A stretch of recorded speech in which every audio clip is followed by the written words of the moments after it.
بسم الله الرحمن الرحیم. السلام علیکم ملګرو، امید دی چې تاسو ټول بخیر. ما یو څو ورځې مخکې تاسو سره یو لیست شیر کړی و او بلکې یو پوسټ هم ما کړی و او په هغې کې ما تاسو ته ویلي و چې انشاءالله موږ به د انګلیش ووکیبلري یو سیریز شروع کوو، یو لیسن به شروع کوو چې په هغې کې به موږ کم از کم 3000 الفاظ یادو، 3000 ورډز به موږ نوي الفاظ یادو.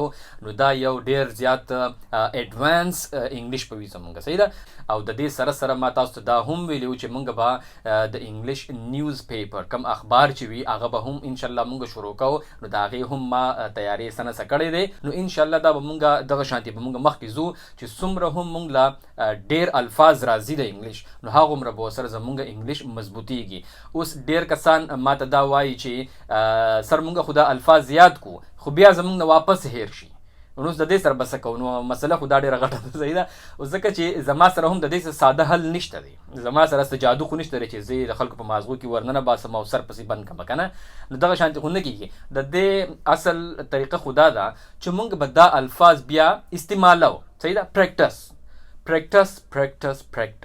ځکه چې تاسو پر موږ پریکټس نه کوو نو زموږ به دا الفاظ په ذهن کې کینی نه. اوس د پریکټس دپاره تاسو ځان له داسې کولی شئ چې د نورو خلکو سره دا په خبرو کې استعمالوئ، صحیح ده. چې څوک درته یوه خبره کوي تاسو پکې هسې د الفاظ ورنه باسئ، که نه؟ یا دغه شانتې تاسو په سوشل میډیا باندې تاسو کمنټس کوئ، که نه؟ دنیا ویډیوز خلک د ورځې ګوري، په یو باندې کمنټ کوي، په بل باندې کمنټ کوي. نو کله چې هم تاسو په سزې کې کمنټس کوئ نو کوشش کوئ چې دا نوي الفاظ پکې استعمالوئ. دغه شانتې به بیا ستاسو پریکټس کېږي او دا الفاظ به تاسو ته یادېږي. بله لاره خو زما سره نشته دی، صحیح ده. ښه، اوس ما تاسو ته په پوسټ کې هم ما تاسو ته ویلي و چې کم د بیډ بیهیویر الفاظ دي، که نه؟ هغه به موږ اول یادو، صحیح ده. د بیډ بیهیویر مطلب دا دی چې داسې رویه چې هغه خرابه رویه وي، صحیح ده. بیډ بیهیویر. نو هغه شانتې الفاظ چې کوم اول به موږ د دې لیست شروع کوو. د نن نه موږ به کوشش کوو چې په هر ویډیو کې 15 یا 8 یا 10 الفاظ که موږ کولی شو نو موږ به کوو او هغه به موږ په سینټنسز کې هم استعمالو، صحیح ده. نو زموږ چې کومه دا ووکیبلري والا لیسنز دي نو د دې زموږ دا نننی لیسن دی پارت نمبر 1 او په دې کې به موږ د بیډ بیهیویر الفاظ شروع کوو، صحیح ده. ښه، زموږ په لیست کې اولنی ټکی راځي Abhorrent. Abhorrent ته په پښتو کې ویلې کېږي کرکه. سړي له د یو څیز نه کرکه ورځي، که نه؟ نو هغې ته ویلې کېږي Abhorrent. او په اردو کې ورته ویلې کېږي کراهت یا ناپسندیده.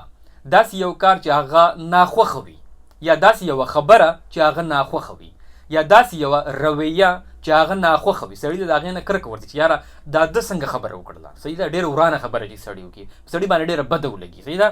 ناخوښه ولګي په سړي باندې. نو دغه شانتې رویې ته یا هغه خبرې ته ویلې کېږي Abhorrent. اوس دلته کې دا یوه خبره یاد ساتئ چې اوس د دې پروننسیشن ډېر ضروري دی. خو دا خبره هم په خپل ذهن کې کېدوئ چې انګلیش یو انګلیش نه دی، صحیح ده. په انګلیش کې هم ډېر زیات پروننسیشنز دي. تاسو که وګورئ په یو کې هم صرف په یو کې که هم تاسو وګورئ نو د انګلینډ چې کوم انګلیش دی د هغې ځان له اکسنټ دی، د هغې ځان له تلفظ دی. بیا چې کله که تاسو سکاټلینډ ته لاړ شئ نو د هغه ځای د انګلیش بیا د کومه لهجه ده که نه هغه بلکل بدله ده. یا دغه شانتې که تاسو بیا ناردن آیرلینډ ته لاړ شئ د هغې بیا ځان له لهجه ده. نو اوس ځینې خلک ورته Abhorrent وایي او ځینې خلک ورته Abhorrent وایي، ځکه چې بیا دغه شانتې پکې امریکا د هغوی بیا ځان له تلفظ دی. نو زه به کوشش کوم چې کم یو اکسنټ په عام ژوند کې ډېر زیات استعمالیږي نو هغه اکسنټ به ویمه. نور ما تاسو پوه کړل چې د دې نور اکسنټس هم کیدی شي. نو زمونږ اکسنټ به صحیح د دې ټکي Abhorrent، صحیح ده. اوس Abhorrent به مونږ په سنټنس کې څنګه استعمالو؟ This sort of behaviour is totally abhorrent. دا قسم رویه، دا رنګ رویه ډېره زیاته کرکجنه ده، صحیح ده. زما تې کرکه کېږي د دې رویې نه. یا دا قسم یا دا رنګ رویه ما ته ډېره زیاته ناخوښه ده، صحیح ده. نو دغه شانتې مونږ Abhorrent په سنټنس کې استعمالولی شو. یا نیکسټ اگزامپل، racism of any kind is abhorrent to me. ریسیزم هم تاسو ته ما مخکې هم کړی دی. ریسیزم ویلې کېږي د چا سره امتیازي سلوک کول، چا ته سپک کتل، هغې ته ریسزم ویل کېږي. که چاته سړی د چا د رنګ د وجې نه، د چا د ژبې د وجې نه، د چا د قوم د وجې نه، د چا د مذهب د وجې نه، د چا د جنس د وجې نه چې چاته سړی سپک وګوري، دې ته ویل کېږي racism. So racism of any kind is abhorrent to me. racism که د هغې هر شکل وي، د هغې هر قسم وي، is abhorrent to me، نو دا ما ته ډېر زیات ناخوښه دی، زما ترې کرکه کېږي. صحیح ده، دا په ما باندې ښه نه لګي.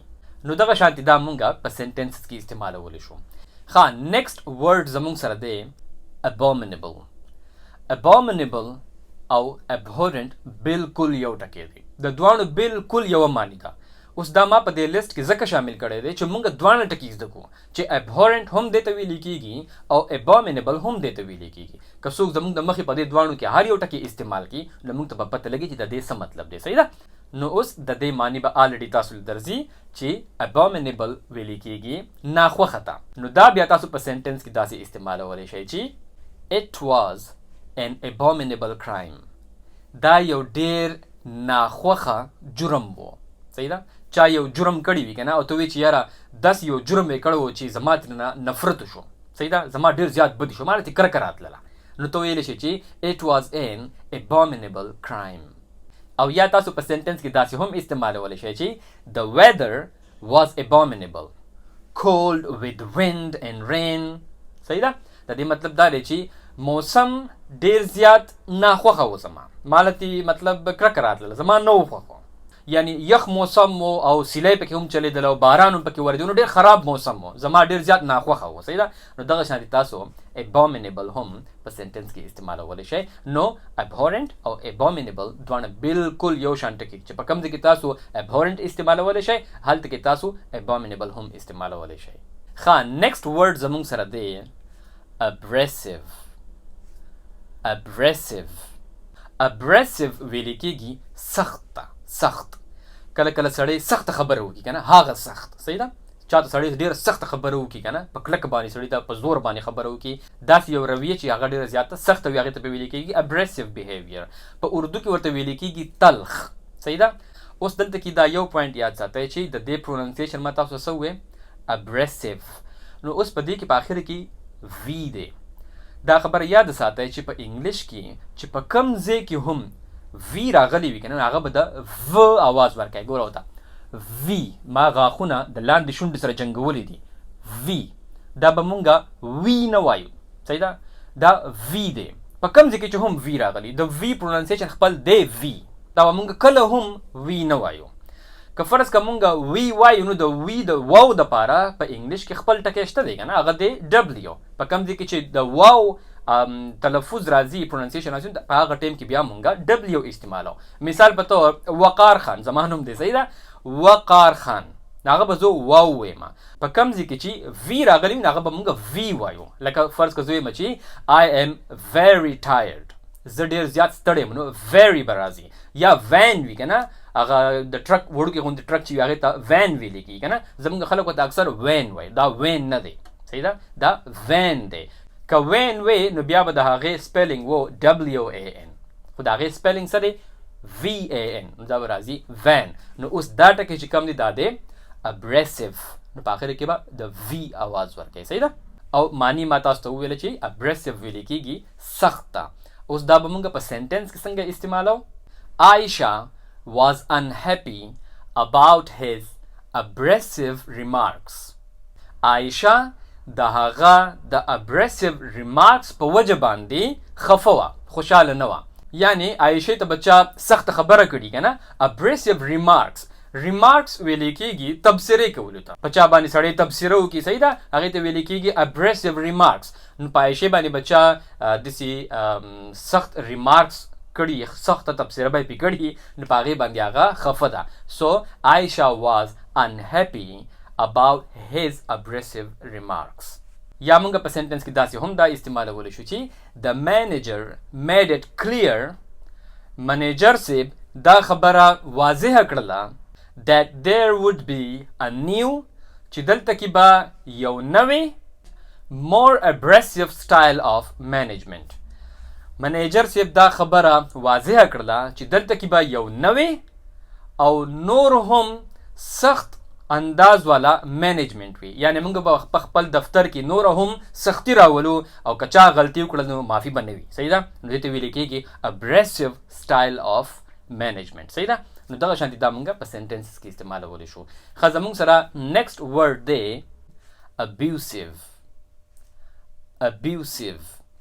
abusive ویل کېږي په پښتو کې ورته تاسو ویلی شئ چې بدې ردې ویل. صحیح ده؟ چاته یو قسم له کنځلي کول. صحیح ده؟ abusive. abuse ویل کېږي کنځلو ته. صحیح ده؟ د چا بېعزتي کول، چاته بدې ردې ویل. په اردو کې به راځي د هغې دپاره ګالم ګلوچ بدې ردې ویل، کنځلي وینا کول. نو دغه شانتې رویې ته بیا ویل کېږي abusive behaviour. او دا مونږه په سنټنس کې داسې استعمالولی شو he became quite abusive. هغه ډیر زیات کنځلمار شو. صحیح ده؟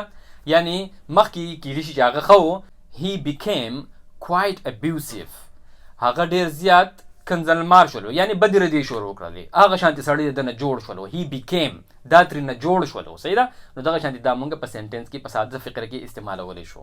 او یا مونږ دا په سنټنس کې داسې هم استعمالولی شو چې she quit her job because the boss was abusive towards her. هغې خپل جاب پرېښودو، هغې خپله نوکري پرېښودله ځکه چې د هغې باس د هغې طرف ته، د هغې اړخ ته، یعنی د هغې سره abusive و. abusive مطلب دا دی چې هغې ته به یې بدې ردې ویله، هغې ته به یې کنځلې ویناګانې کولې که نه. نو هغې د دې وجې نه بیا د دې رویې د وجې نه، د دې بدې رویې د وجې نه هغې بیا خپل جاب پرېښودو. so she quit her job because the boss was abusive towards her. ښه نیکسټ ورډ زموږ سره دی aggressive. aggressive دې ته ویلې کېږي، یعنی په پښتو کې تاسو داسې ووایئ چې حمله کوونکی. صحیح ده؟ یو سړی دومره قار وي او دومره غوسه وي چې هغه بیا غواړي چې یعنی په چا باندې مې حمله وکړلې که نه، دې ته ویلې کېږي aggressive. په اردو کې به د دې دپاره راځي جارحانه انداز. صحیح ده؟ سړی چې په غوسه کې او په چا باندې بس حملې ته تیار وي، دومره اګریسیو وي سړی، په سړي باندې ورخیږي سړی که نه، دغه بیهیویر ته ویل کېږي اګریسیو بیهیویر. صحیح ده؟ او دا موږ په سنټنس کې داسې استعمالولی شو چې if I criticize him he gets aggressive and starts shouting.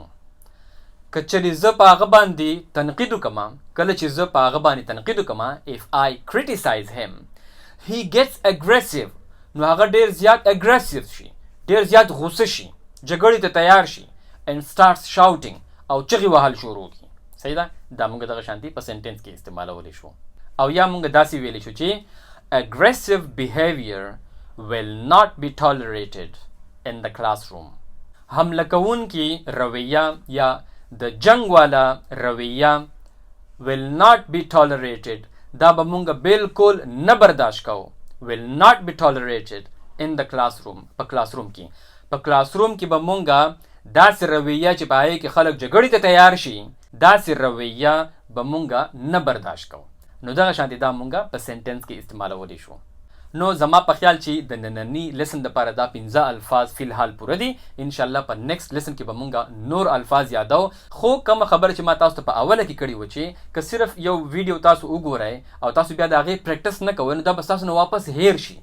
اوس چې کله تاسو دا ویډیو بند کړئ او تاسو بیا چېرته په سوشل میډیا باندې لاړ شئ او چېرته کې کمنټس لیکئ، نو په هغې کې بیا تاسو دا الفاظ استعمالوئ. که تاسو د خپل ځان نه هر یو ټکی چرته په 15 فقرو کې یا په 10 فقرو کې چرته په استعمال کو د ځان نم فقرې جوړې کړلې، دا به ستاسو نه بیا کله هم نه هیر کېږي. نو دغه یو طریقه ده چې موږ په دې باندې پریکټس کولی شو چې څوک ته هم څه خبره کوي که نه، بس تاسو پکې په دې 15 ټکو کې یو ټکی ګورئ او ورشغوئ یې. صحیح ده؟ دغه شانتې به تاسو دا یاد شي. نو انشاءالله په نیکسټ لیسن کې به بیا ملاویږو. لایک او شیر د نه هیر نشي او ټول زمونږ د یوټیوب چینل خامخا سبسکرایب کړئ. ټول د خپل ځان ډېر خیال ساتئ. د الله په امان.